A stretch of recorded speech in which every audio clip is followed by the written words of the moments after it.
இவங்களுக்கு ஒரு வேலை இல்ல, காசு வேணும் பூசு வேணும். ஹலோ அண்ணா சொல்லுங்க. உன்கிட்ட காசு கொடுத்து எத்தனை நாடா? அது எப்படா என் காசு தருவ? அண்ணா எத்தனை நாடா? அடுத்து 2026 பிறந்துட்டா. அண்ணா எப்பதான்டா என் காசு தருவ? காசு தானே காசு. நீ போகும் நாளைக்கு வருண்ணே. என்ன காசு என்ன காசு அனுப்பி விட்டுறேன் பாருங்க.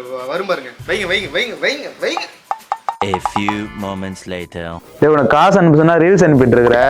எங்கடா என் காசு? காசு அனுப்பி விடுறா. அண்ணே அதானே காசு. அதான் காசா? நல்லா பாருங்க போயிட்டு அதே மாதிரியே வச்சுட்டேன். ஒன்றும் கவலைப்படாதீங்க. சரி பாக்குறேன்.